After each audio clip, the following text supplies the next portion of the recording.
Estamos de regreso en Punto y Contrapunto. Este sábado, el abogado panista Armando Rodríguez publicó en Twitter un hilo señalando que el Consejo Nacional de Acción Nacional del PAN aprobó de manera unánime su plataforma electoral para el 2021. Aunque el PAN informó que será hasta mañana cuando presente sus propuestas para el próximo año, los tweets de Rodríguez han desatado mucha polémica. Y no es para menos si revisamos los 9 puntos que tuiteó. Entre ellos apunta que Acción Nacional, el PAN, promoverá la defensa de la vida desde la concepción y hasta la muerte natural. Eso, pues la verdad es que no da sorpresa, el PAN siempre ha tenido esa agenda, pero que además también van a impulsar que se eleve a rango constitucional el derecho de los padres a definir los contenidos educativos de las y los menores. Eso sí es nuevo, así como garantizar su derecho a elegir el tipo de educación de sus hijas e hijos. Es decir, y así lo escribió, el PAN promoverá abiertamente el llamado PIN parental, que ya ha impulsado en varias entidades junto con el Partido Encuentro Social, afortunadamente hasta ahora sin éxito. Otro punto que desató controversia, incluso entre los mismos panistas, es que excluirán lo que llaman ideologías de géneros, le dicen ellos, de los planes y de los programas oficiales de estudio. Pero no se quedó ahí la cosa. Respecto a la infancia, de plano paparruchó. Mintió al apuntar que protegerán la infancia gestacional, es decir, buscan que se reconozca como niño o niña a un embrión desde que es concebido. Además, define y defiende el matrimonio como la unión entre hombre y mujer, como si estuviéramos en 1999, y por supuesto descarta la adopción de menores para familias homo o lesboparentales como si no fueran ya un derecho.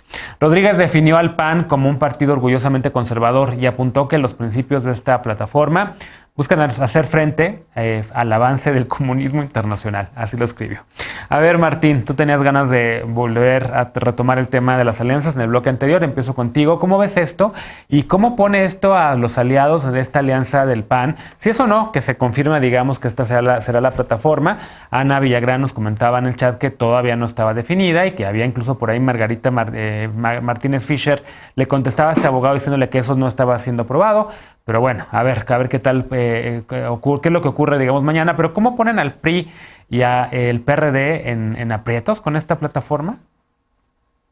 Bueno, el PRI no sé, o sea, dice que es socialdemócrata, pero no tengo ni idea. Pero, por ejemplo, un perredista que lleva, no sé, desde el 88 militando por las causas progresistas, pues yo no sé cómo va a poder defender esto frente a su electorado. O sea, ese es el gran problema de todo esto. Sí deja sin opciones a la ciudadanía porque no puedes distinguir ninguna opción clara política y, como decía Alejandro, de futuro. Y en efecto esta parece que nos retrocede 20 años.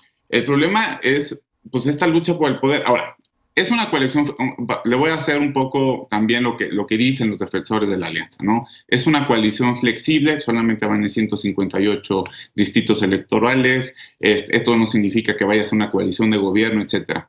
Pero lo que sí hace es que diluyen cualquier vestigio de identidad, que es lo que me refería en el bloque pasado. Entonces, si ganan, van a ganar muy poco, que no creo, porque en efecto hay sumas que restan, no es aritmética esto.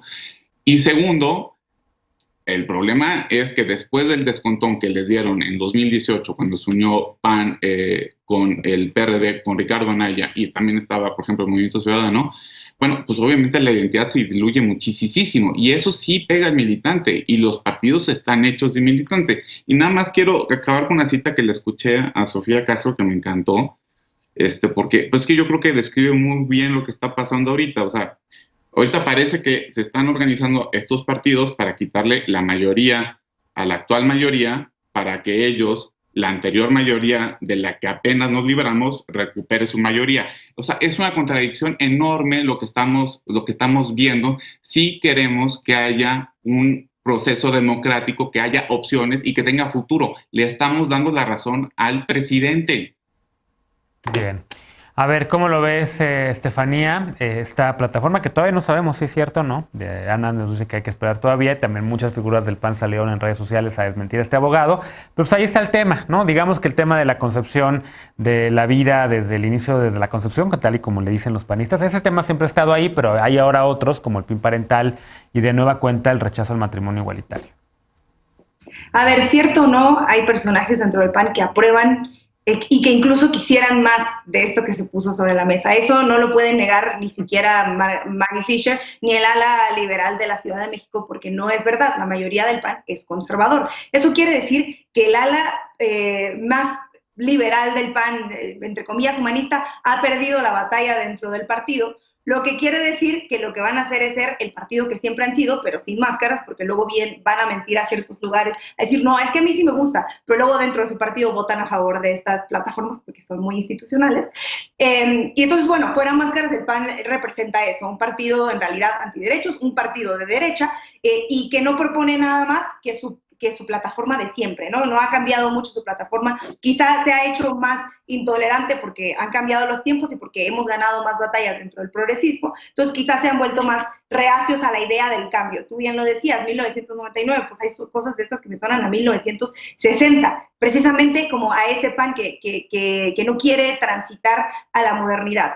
Y después, eso quiere decir, y hablaba en el bloque pasado, de lo que pone Felipe Calderón sobre la mesa para ir con México Libre. Evidentemente al PAN le interesa mucho ir con México Libre y abrirle la puerta a México Libre, y Felipe Calderón les dice, bueno, pues yo les pongo 11 puntos, y si los aceptan, vamos juntos. Y dentro de esos puntos, uno importante es que acepten que fue dedazo el haber puesto a Ricardo Anaya, y entre otros, aceptar la plataforma programática, es decir, ideológica, de México Libre. Lo que está haciendo el PAN es prepararse para lo que viene, que es incorporar a México Libre dentro del partido sí o sí. Eso quiere decir que el ala calderonista ya ganó, o el ala conservadora que tendrá algún otro liderazgo moral en el PAN. A mí no me sorprende, pero sí me parece que lo más complicado va a ser tratar de desmentir, como han querido hacerlo, que no son este partido que claramente son, y que tenemos además años diciendo que son el mismo partido. Ana, ¿cómo ves todo esto? A ver, acláranos un poquito qué está pasando. Sí, primero que nada decirles que a mí, cuando lo leí ayer, los tweets de Armando Rodríguez, que es abogado de la Fundación Rafael Preciado, que les voy a pedir que no me hablen para regañarme, porque lo que voy a decir lo digo porque lo creo y muchos panistas más lo creemos, es que me dio vergüenza. Me dio vergüenza, y las declaraciones o los tweets de Armando se me hacen tan irresponsables como salir a hablar del misoprostol y sangrados incontrolables en adolescentes que aborten en su casa. O sea, el PAN no es Vox, que nos quede claro, el PAN no es el partido español Vox, no somos conservadores, no somos de ultraderecha, nosotros no discriminamos a nadie por ser homosexual, y tan es así que hay muchos militantes que son homosexuales, bisexuales, transexuales, y está bien porque son personas y se les tiene que respetar su dignidad y sus derechos. Los ultras dentro de Acción Nacional no ayudan a nadie, aunque haya muchos ultras gobernando en el CEN y se les respeta y se les aprende y se les entiende. El PAN no es ultraconservador, lean los estatutos, somos centrohumanistas, entonces no podemos estar haciendo estas declaraciones a la ligera, porque hay grupos, como señala Estefanía, que tienen mucho arraigo, y tienen mucho arraigo también en muchos estados, como lo tienen también los morenistas que han votado en contra del aborto. Es decir, hay muchos gobiernos estatales que aún son, hay muchos estados que aún son conservadores, pero de eso a que pasemos y digamos que así va a ser nuestra plataforma electoral, creo que es muy grave. Hay que esperar hasta mañana, y lo que yo me he enterado de cómo viene realmente la plataforma electoral es que está concentrada sobre todo en elevar el PIB y en el gasto público en salud, en crear un fondo permanente de apoyo a las MIPYMES contra contingencias económicas, políticas y sanitarias, que eso venga en la plataforma, se me hace muy bueno. Eliminar en forma definitiva el fuero constitucional para todos los servidores públicos, y no como lo hizo el gobierno de la Cuarta Transformación, de solo aumentar los requisitos para llevar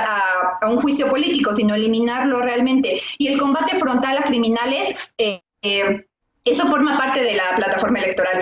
Esta plataforma se deduce de foros municipales que se organizaron a lo largo de todo el país por la plataforma Zoom, y también previamente de foros anteriores, pues en los años anteriores. Entonces, las declaraciones de Armando Rodríguez se pueden entender en términos de sus creencias personales, pero no podemos aspirar a construir un México moderno que va en alianza con otras fuerzas, de un PAN moderno que va en alianza con otras fuerzas, con estas clases de declaraciones retrógradas. Yo espero que realmente esto no venga, y si no, desde el Consejo Regional, por lo menos aquí en la Ciudad de México, vamos a hacer un llamado para que muchas de estas cosas se detengan. Bien.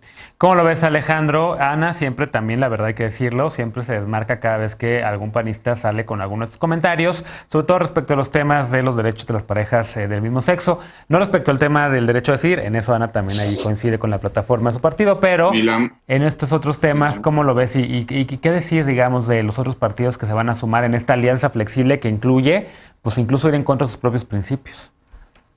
Pues yo creo que Rodríguez está diciendo lo que muchos dentro del PAN piensan, pero que no se atreven a decir porque son políticos pragmáticos. Y en este sentido quiero externar también mi respaldo a Estefanía, porque en los últimos días ha padecido la violencia machista multitudinaria en redes sociales, ¿no? De personas muy cobardes que solo se sienten envalentonadas cuando están rodeadas o escudadas de una legión de bots. Y yo creo que la mayor muestra de la violencia machista institucionalizada es que el aborto siga estando en los códigos penales. Y es efectivamente ese el centro de la agenda que está planteando Rodríguez y que muy seguramente va a seguir, mañana se va a aprobar en el Partido Acción Nacional. El PAN no va a apoyar nunca que se despenalice la interrupción del embarazo.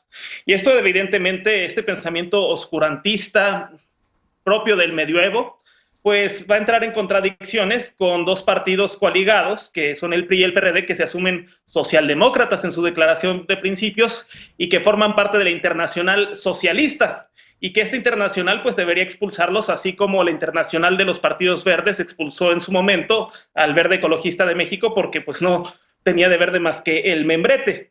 Este pegamento, entonces se confirma, el pegamento de esta coalición es el odio enorme que sienten por López Obrador y la nostalgia por los fueros y los privilegios perdidos. Pero efectivamente no hay más allá de un odio y de una nostalgia, algo que tenga sentido en esta coalición de Sí por México. Bien. ¿Quién quiere cerrar? Todavía me queda un poco de tiempo para comentaros en este bloque. ¿Estefanía o Martín? ¿O Ana? Que Martín tenía la mano levantada. Pues. A ver, Martín.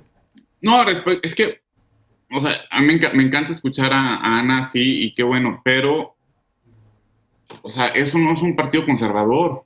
O sea, y sí entiendo esto del centrohumanismo, etcétera, pero también en el PAN existe el yunque, existe la ultraderecha, están en contra, por ejemplo, pues un derecho fundamentalísimo que es el derecho a decidir, ¿no? Que eso no, pues no debería ya ni siquiera, yo creo que ser mucho debate en el sentido de que pues yo creo que nadie quiere que te metan a la cárcel. A mi hermana yo no quiero que la metan a la cárcel si aborta, ¿no? Entonces, ese tipo de cosas, pues obviamente lo que dice, yo creo que lo que dice este señor, pues sí resuena en las bases y por algo lo hacen. Acuérdense aquí de Mikel Arriola cuando hizo la campaña, que se fue hacia la derecha porque resuena con una parte del electorado. El problema, y en mi opinión, es que resuena con lo peor de los sentimientos y de muchos prejuicios que el electorado tiene, que lo único que hacemos es, en vez de explicarlo y tratar de convencerlo con argumentos, solamente reafirmamos lo que ya piensan las personas. Bien. ¿No? Y pues eso va en contra de los derechos. A ver, yo retomo algo de lo que decía Ana. No somos Vox, no somos un partido ultraconservador, no estamos en contra de los derechos de las personas LGBT, pero pues en los hechos sí lo han estado, Ana. En los hechos han votado en contra, han buscado incluso acciones de inconstitucionalidad para detener el avance de matrimonio igualitario. En los hechos han pocos los estados en donde el PAN ha dicho, bueno, incluso han tratado de detener el avance de matrimonio con otras figuras como uniones solidarias o uniones civiles, ¿no? Yo sé que tú perteneces a esa ala liberal de la que hablaba Estefanía Veloz del PAN aquí en la Ciudad de México, pero son una minoría. Y entonces, ¿qué va a pasar con los jóvenes como tú? Que si de repente mañana se conforma y se confirma más bien esta plataforma electoral del PAN. A mí me parece que lo que tenemos que apostar es que hacer cambios institucionales dentro de nuestro propio partido para que no basten solo con foros municipales de opinión de la militancia, sino que sea la militancia la que escoja, la que elija y la que decida realmente lo que se escribe en la plataforma electoral. A mí me parece que si la plataforma electoral, claro, esto sería un trabajo monumental y que sí requeriría como de un año previo, ¿no? Pero creo que si las voces de los militantes, de las y los militantes, fueran los que escribieran lo que viene en la plataforma electoral, y esto no solo pasara por el Consejo Nacional, los consejos regionales, que claro que son muy importantes porque nosotros llegamos a esos órganos votados por la militancia, pero creo que ya no podemos estar dejando que haya retrocesos en este sentido. El PAN tiene claro que sí una gran tradición pues de estos grupos, el yunque nos ha dado mucha fuerza a lo largo de los años, sin embargo creo que sí tenemos que entender las necesidades del México actual y que un partido que está evocando por la dignidad de la persona y por la libertad del individuo, no puede seguir teniendo esta faceta discriminadora y que no se entiende más que, como dicen, sí, en términos de odio y de los propios prejuicios personales que no podemos permitirle a ningún funcionario público en el país, venga del PES, venga de Morena, venga del PRI y mucho menos alguien del PAN. Entonces, sí nos vamos a topar, pues sí, como bien señala, sí es un choque generacional, pero yo llamo a mis compañeros y compañeras militantes de Acción Nacional que creemos en la dignidad de la persona en términos de derechos, a que levantemos la voz y con mucho respeto, digamos, los entendemos. El PAN solo es conservador en términos de defender nuestras instituciones, de defender el Estado de Derecho, de defender nuestros ámbitos de seguridad y de economía, pero no podemos ser conservadores cuando estamos violentando a otros y otras. La defensa de la vida creo que es algo inamovible en nuestra concepción, pero en todo lo demás tenemos que dar un paso para adelante, un paso para el centro y si se requiere, pues poquito para la izquierda. Bien. Que por cierto, hoy Tlaxcala se convirtió en el estado 22 en aprobar matrimonio igualitario. Un diputado del PAN, el legislador Omar López Avendaño, pues leyó la postura del PAN en contra del tema de la procreación, adopción y educación de hijos entre personas del mismo sexo. Entonces sí tienen mucho camino todavía por hacer, querida Ana. Pero bueno, hacemos una pausa al regresar y felicidades a Tlaxcala y al movimiento LGBT por convertirse y decirle sí al amor y por hacer que su estado se convierta en el número 22 ya en el país. Vamos a una pausa. Comunidades indígenas de Campeche, Yucatán y Quintana Roo obtuvieron la suspensión definitiva de las obras del tramo 2 del Tren Maya. ¿Cuáles son las implicaciones de esta medida? ¿Qué dicen las autoridades responsables de la obra? ¿Cómo reaccionó el presidente ante esto? Volvemos con este tema punto y contrapunto, no te vayas.